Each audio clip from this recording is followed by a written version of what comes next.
क्या मंदोदरी के पहले से ही विभीषण से कुछ नाजायज संबंध थे? क्या मंदोदरी भी विभीषण से बहुत प्रेम करती थी? यह सारी बातें जानेंगे हम इस वीडियो में कि रावण की मृत्यु के बाद मंदोदरी का क्या हुआ। क्या मंदोदरी ने अपने मन की संतुष्टि के लिए अपनी दबी हुई इच्छा को पूरी करने के लिए रावण के बाद विभीषण के साथ संभोग क्या था? तो चलिए आज इन सभी राजों से पर्दा उठाते हैं। दोस्तों, रावण और राम के बीच होने वाला युद्ध धर्म और अधर्म की लड़ाई पर निर्धारित था। जिस समय श्री रामचंद्र जी अपनी पत्नी, माता पिता और अपने छोटे भाई लक्ष्मण के साथ वनवास में थे, तब रावण अपनी बहन शूर्पणखा के कहने से सीता का हरण करके समुद्र पार अपनी लंका में ले आता है और माता सीता को अशोक वाटिका में एक बंधक रूप में रखता है। तब रावण की पत्नी मंदोदरी रावण को बहुत समझाती है कि माता सीता को वापस लौटा दो, वरना लंका की सारी प्रजा का तहस नहस हो जाएगा।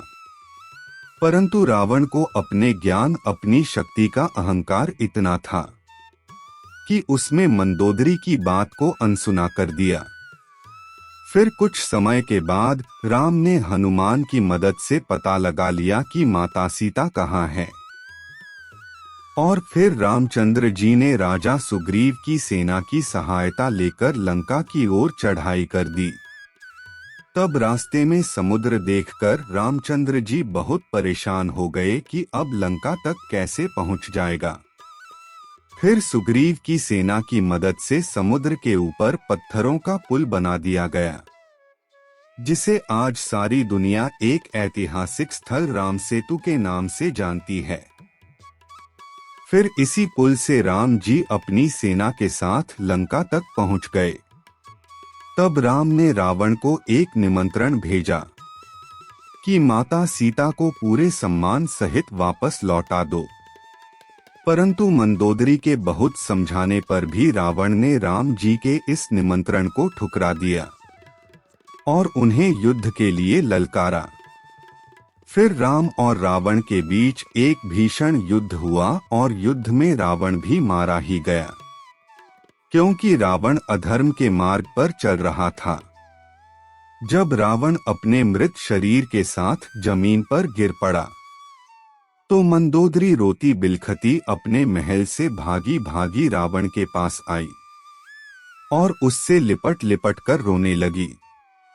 फिर रावण, क्योंकि एक राजा था, इसलिए उसे पूरे आदर सम्मान के साथ राजमहल में लाया गया और उसका अंतिम संस्कार किया गया।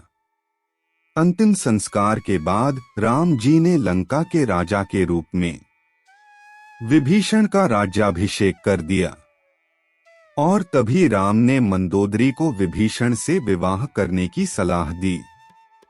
लेकिन मंदोदरी ने तब तो इनकार कर दिया और उसके बाद मंदोदरी ने अपने आप को लंका के एक कैद खाने में कैद कर लिया और 3-4 महीने तक वो अपने पति शोक में उस कमरे में ही कैद रही।